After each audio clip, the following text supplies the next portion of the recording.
সম্মানিত দর্শক সুধী, আশা করি সবাই ভালো আছেন। দেশ এবং দেশের বাইরে বিশ্বের বিভিন্ন প্রান্ত থেকে এই মুহূর্তে যারা আমাকে দেখছেন এবং শুনছেন, আপনাদের সবাইকে শুভেচ্ছা জানাচ্ছি। আমি অ্যাডভোকেট আশেক এলাহি।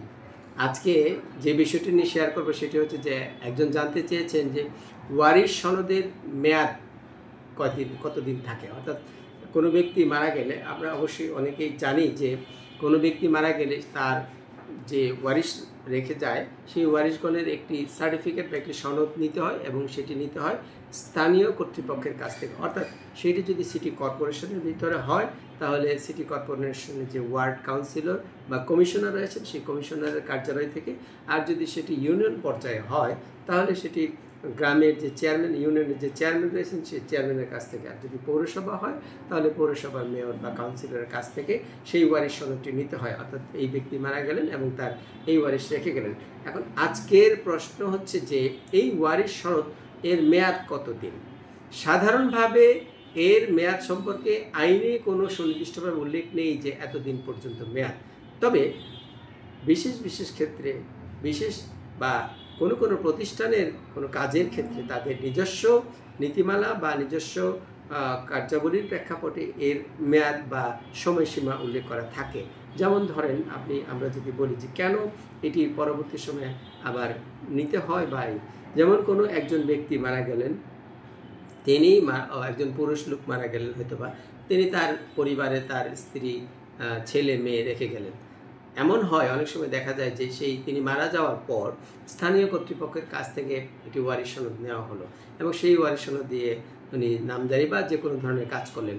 কিন্তু সেই ব্যক্তি মারা যাওয়ার 2 মাস 3 মাস বা 4 মাস পরে তার একটি সন্তান, অর্থাৎ তার স্ত্রী তখন হয়তো বা সন্তান সম্ভাবনা বা গর্ভবতী ছিলেন, ফলে ওই ব্যক্তি মারা যাওয়ার পর তার একটি সন্তান জন্মগ্রহণ করলেন। তাহলে যখন ওয়ারিশ সনদটি নেওয়া হলো সেই সন্তানটি যখন তার মায়ের পেটে ছিল তখন যেই ওয়ারিশ সংখ্যা ছিল পরবর্তী সময়ে সেই ওয়ারিশ সংখ্যা পরিবর্তিত হয়ে গেল, অর্থাৎ ওয়ারিশদের মধ্যে আরও একজন ওয়ারিশ যোগ হলো।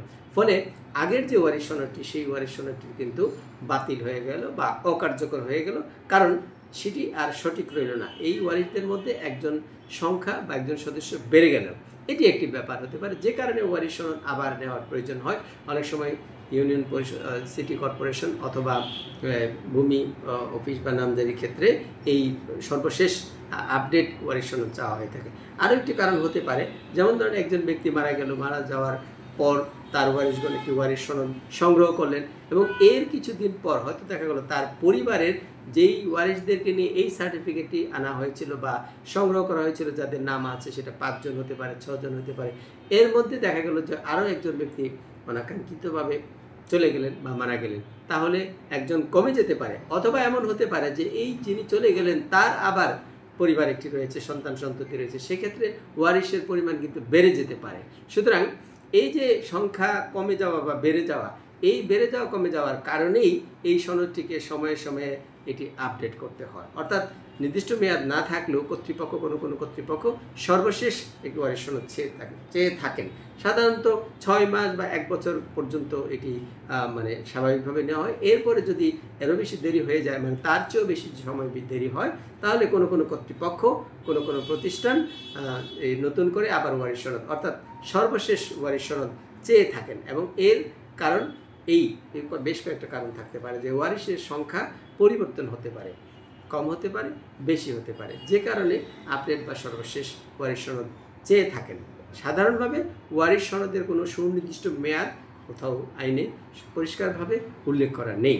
এটি সময়ের প্রয়োজনে এই পরিবর্তিত পরিস্থিতির কারণে অনেক সময় এটিকে আবার সংগ্রহ করতে হয় বা নিতে হয়। এবং এই নতুন ওয়ারিশ সনদ নেওয়ার ক্ষেত্রে যে বিষয়টি আসে সেটি হচ্ছে যে পুরনো যেই কর্তৃপক্ষ ওয়ারিশ সনদটি ইস্যু করে থাকে সেই কর্তৃপক্ষকে পুরনো ওয়ারিশ সনদটি উপস্থাপন করতে হয় এবং একই সাথে যেই পরবর্তী সময়ে যদি কোনো সদস্য যোগ হন অথবা সেখান থেকে বাদ যান, এর যে যথোপযুক্ত কারণ এবং প্রয়োজনীয় কাগজপত্র সহ জমা দেওয়ার বিধান রয়েছে বা সুযোগ রয়েছে।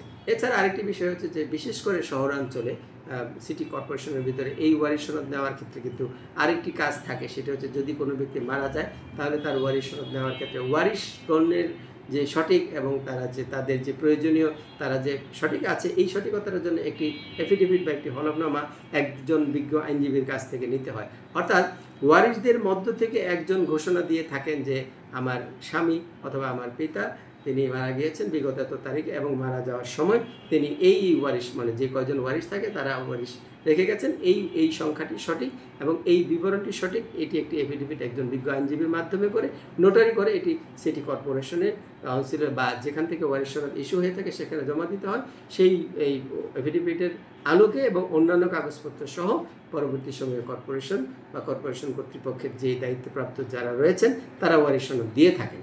সুতরাং আশা করি ওয়ারিশ বিষয়ক এই যে ওয়ারিশের মেয়াদ এবং ওয়ারিশ সনদ নেওয়া, ওয়ারিশ বেড়ে যাওয়া কম যাওয়া এই বিষয়গুলো নিয়ে আজকে শেয়ার করলাম।